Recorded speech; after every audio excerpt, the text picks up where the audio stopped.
बुलढाणा जिल्ह्यातल्या सिंदखेड राजा तालुक्यातल्या मोहाडी या छोट्याशा खेडेगावातल्या आशिष गवई हा जेई परीक्षेतला नॅशनल टॉपर ठरलाय।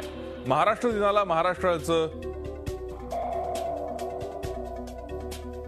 शीश उंचावणारा हा खरं तर आशिष ठरलाय। आशिषने ही जबरदस्त कामगिरी केली। त्याला 360 पैकी 346 गुण मिळाले।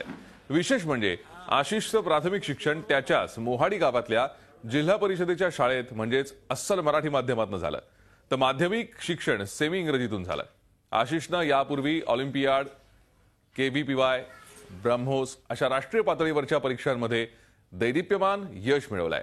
मात्र जेई मध्ये त्यानं मिळवलेलं हे यश म्हणजे त्यानं गाठलेला यशाचा कळस आहे। आशिषच्या यशाचं देशभरातून कौतुक होत आहे। दिल्लीचे मुख्यमंत्री अरविंद केजरीवालांनीही फोनवरून आशिषचं अभिनंदन केलं। एवढंच नव्हे तर पुढील शिक्षणासाठी त्याला आर्थिक मदत सुद्धा देऊ केली आहे। केवळ पुण्या मुंबईत राहूनच यशस्वी होता येतं असं नाही। दुर्दम्य इच्छाशक्ती असेल तर ग्रामीण भागात राहून प्रतिकूल परिस्थितीतही तुम्हाला यशाचं शिखर गाठता येतं आणि आजच्या पिढीला प्रेरणा देणारं असं हे आशिषचं उत्तम उदाहरण आहे। आशिषनं यशस्वी होण्यासाठी नेमकं काय केलं आणि त्याच्या भविष्यात त्याला काय करायचंय, त्याचा काय मानस आहे हे त्याच्याच तोंडून ऐकूया। माझं प्राथमिक शिक्षण हे जिल्हा परिषद उच्च प्राथमिक शाळा मोहाडी या ठिकाणाहून झालं आणि नंतर माझं नंतरचं शिक्षण हे माध्यमिक शिक्षण हे शिवाजी हायस्कूल सागरखेडा या ठिकाणी झालं आणि यानंतर 11th आणि 12th हे Shri Rajarshi Shahu Maharaj junior science college Buldhana या ठिकाणाहून कंप्लीट झालं आणि यानंतर 10th मध्ये असताना मी NTSC म्हणजे नॅशनल टॅलेंट सर्च एक्झाम ही एक्झाम दिली। या एक्झाममध्ये मी all India 97th rank and 5th rank for Maharashtra state मी उत्तीर्ण झालो आणि यानंतर मी दिलेली सर्वात महत्त्वाची म्हणजे KVPY किशोर वैज्ञानिक प्रोत्साहन योजना या एक्झाममधून मला IISc इथे प्युअर सायन्स इथे BS या स्ट्रीमसाठी माझी निवड झालेली आहे।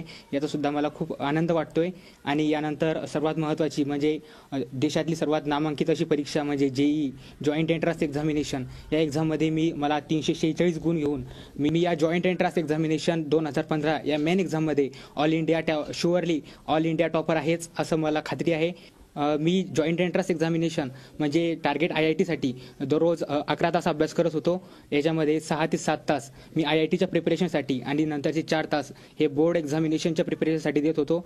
याचा मला फायदा झाला आणि विविध प्रकारचे रेफरन्स बुक याचा सुद्धा मला खूप फायदा झाला। मला समोर IIT BTech from IIT Powai मधून करण्याची इच्छा आहे, तिथून कॉम्प्युटर इंजिनिअरिंग करण्याची इच्छा आहे आणि नंतर देशसेवा करण्यासाठी मला IAS होण्याचं स्वप्न माझ्या मनी आहे। आपल्या करिअरशी किंवा आपल्या बुद्धिमत्तेशी ग्रामीण भाग किंवा शहरी भाग हा प्रश्न महत्त्वाचा नाही। आपलं नॉलेज किती आहे, आपलं टॅलेंट किती आहे, आपण जर आपल्या बेसिक कन्सेप्ट जर क्लिअर केल्या तर आपण कोणत्याही क्षेत्रात आपलं नाव उज्ज्वल करू शकतो। IIT ही सुद्धा अशी एक प्रतिष्ठेची एक्झाम आहे, परंतु देशात सर्वात टफ समजली जाणारी IIT जर आपण याचा कन्सेप्च्युअल आणि जर सोप्या पद्धतीने जर अभ्यास केला तर निश्चितच आपण या परीक्षेमध्ये आपलं सुयश प्राप्त करू शकतो। यानंतर सर्वात महत्त्वाचे आणि मला सांगायला खूप आनंद होतो की Arvind Kejriwal sir CM of Delhi यांचा सुद्धा मला फोन आला होता आणि त्यांनी सुद्धा माझ्यावर कौतुकाची थाप केली। त्यांनी मला सांगितलं की जर तुला IIT-मध्ये जर आपली करिअर घडवायचं असेल तर तू मेकॅनिकल्स IIT दिल्लीमधून मेकॅनिकल्स केलं तर तुला अतिशय योग्य राहील आणि परंतु शेवटी तुझा निर्णय तुला काय करायचे आहे। अरविंद केजरीवाल सर यांनी सुद्धा मला टोटल इकॉनॉमिकल सपोर्ट देण्याचं आश्वासन केलं आणि यानंतर श्री भगवान गवई सर यांनी सुद्धा मला पूर्ण इकॉनॉमिकल सपोर्ट देण्याचं आश्वासन केलं। झी 24 तास रहा एक पाऊल पुढे।